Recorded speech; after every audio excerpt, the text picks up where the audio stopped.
दोस्तों Indian railway finance corporation limited की बात करें तो स्टॉक के अंदर काफ़ी ज़्यादा गिरावट हो चुके हैं। यानी जो 37 का स्टॉक था वो 31 तक आ चुका है। यानी अब लोगों को समझ में नहीं आ रहा कि और कितनी गिरावट होगी। तो यहाँ पे आप देख सकते हो कि आईआरएफसी को लेकर बहुत बड़ी अपडेट निकल के आ रही है। रेलवे मिनिस्टर अश्विनी वैष्णव की तरफ से बहुत बड़ा बयान निकल कर आया है। साथ में यहाँ पे आने वाले समय में रेलवे के शेयरों में फिर से एक बहुत बड़ी तेजी आ सकती है। यानी जो गिरावट का दौर है वो जल्दी थमता हुआ दिखाई देगा और या फिर से शानदार तेजी की संभावना बनेगी। तो जो लेटेस्ट अपडेट है उसको डिस्कस करेंगे और जानने की कोशिश करेंगे क्या इस समय हमें गिरावट का फायदा उठा के निवेश करना चाहिए या फिर अभी हमें वेट करना चाहिए। क्या ये एंट्री पॉइंट बिल्कुल सही है या फिर अभी और नीचे गिरने की संभावना है स्टॉक के। इन सारी बातों को समझेंगे इस वीडियो के माध्यम से।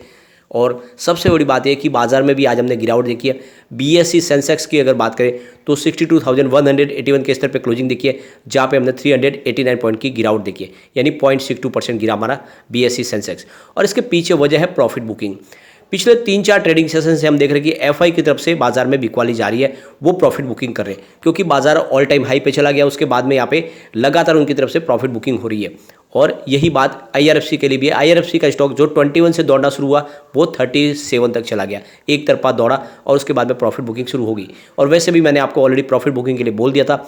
और यहाँ पे मैंने ये भी आपको कहा है कि एंट्री के लिए 28 के आसपास आपको ट्राई करनी चाहिए, उसके पहले एंट्री न करें। स्टॉक अभी भी थोड़ा सा आपको नीचे जाता हुआ दिखाई दे सकता है। अब आज के कारोबार की बात करें तो 32.20 पर स्टॉक की शुरुआत हुई। 30.60 का इसने लो भी बनाया और हाई है 32.50 का। यानी इंट्राडे में कुछ समय के लिए भले ही लेकिन पॉजिटिव माहौल बना है। 32.20 की कल की क्लोजिंग थी, उस हिसाब से देखें तो पॉजिटिव मूवमेंट देखने को मिले, लेकिन उसके बाद में फिर से दबाव बना प्रॉफिट बुकिंग का और स्टॉक की क्लोजिंग 31 पर रही है, जहाँ पे हमने 3.73% की गिरावट देखी है। और वही हाल आरवीएनएल में भी, वहाँ पर भी काफ़ी ज़्यादा गिरावट हो चुकी है।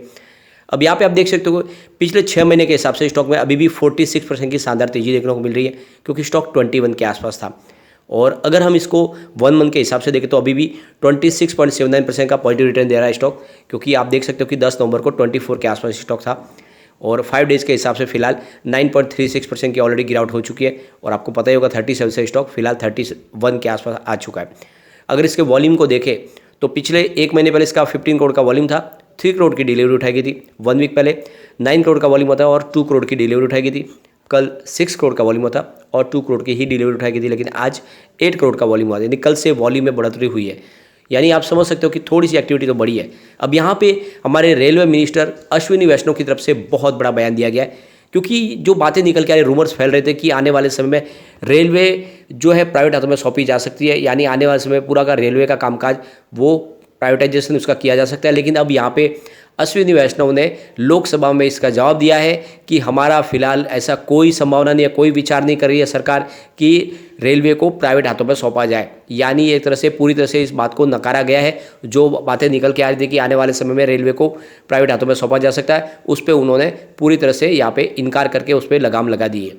साथ में एक दूसरे क्वेश्चन के आंसर में यहाँ पे हमारे रेलवे मिनिस्टर अश्विनी वैष्णव ने यह भी जवाब दिया है कि फिलहाल ऐसा कोई प्रपोजल नहीं है कि जो हमारी इस समय जो हमारी ट्रेन चल रही है उसको पब्लिक प्राइवेट बोर्ड के ऊपर भी चलाया जाए, यानी उसमें प्राइवेट हिस्सेदारी की जाए, ऐसी कोई संभावना फिलहाल नहीं है। यानी एक तरह से उन्होंने इस बात को खारिज कर दिया है कि रेलवे को प्राइवेट नहीं किया जाएगा, नहीं किसी ट्रेन को प्राइवेट हाथों में सौंपा जाएगा। लेकिन यहाँ पे एक जो बड़ी गुड न्यूज़ निकल के आ रही है वो बहुत ही शानदार है। यानी हमारा यूनियन बजट आने वाला है फाइनेंशियल ईयर 2023-24 का, उसमें जो रिपोर्ट निकल के आ रही है, कह रही है कि इस बजट के दौरान करीब 1 लाख किलोमीटर की नई रेलवे लाइन बिछाने का ही अनाउंसमेंट हो सकता है। और अगर ऐसा हो जाता है तो ये आप समझ सकते हो कि बहुत बड़ा यहाँ पे निवेश आने वाला है और इसका फ़ायदा सीधा आईआरएफसी को मिल सकता है। तो यहाँ पे इस बजट के दौरान आने वाले 25 साल के लिए 1 लाख किलोमीटर की नई रेलवे लाइन बिछाने का प्रस्ताव पास किया जा सकता है। ये रिपोर्ट निकल के आ रही है मिंट के माध्यम से कि आने वाले समय सरकार रेलवे ट्रैक नए बिछा सकते हैं, साथ में जो पुराने ट्रैक है उनको मॉडर्न किया जा सकता है, उनके ऊपर नेटवर्क की नई फैसिलिटीज़ प्रोवाइड की जा सकती है, यानी उसकी स्पीड को बढ़ाया जा सकता है। कुल मिला के रेलवे ट्रैक के लिए बहुत सारा काम किया जा सकता है। इस बजट के दौरान काफ़ी ज़्यादा अनाउंसमेंट की जा सकती है।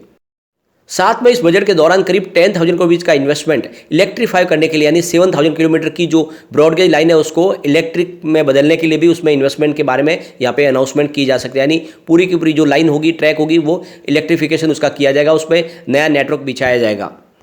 तो यहाँ पे जो सरकार की तरफ से 25 साल के लिए जो प्लान प्रस्ताव रखा गया है उसमें आने वाले समय में करीब 4,000 किलोमीटर का जो कंस्ट्रक्शन है वो फाइनेंशियल ईयर 2024 तक कंप्लीट करने का टारगेट सेट किया गया है। साथ में जो रेलवे ट्रैक के लिए जो नए ट्रैक बनाने उसके लिए जो बजट रखा गया उसको भी लगभग डबल किया जा सकता है, यानी 50,000 करोड़ तक उसको पहुंचाया जा सकता है। इसके अलावा जो नए ट्रैक बिछाए जाएंगे उसको ध्यान में रखें कि इस पर हाई स्पीड ट्रेन चलानी है या सेमी स्पीड, उसके हिसाब से, क्योंकि अभी आने वाले समय नए जमाने की वंदे भारत ट्रेन से आने वाली है, ऐसे में उसके हिसाब से ही नए ट्रैक बिछाए जाएंगे। यानी कुल मिला के बहुत सारा यहाँ पे इंफ्रास्ट्रक्चर का कामकाज होने वाला है और इसका सीधा फायदा जाके यहाँ पे IRFC को होता हुआ दिखाई देगा, क्योंकि रेलवे को जो फाइनेंस तो आखिर IRFC ही प्रोवाइड करेगी।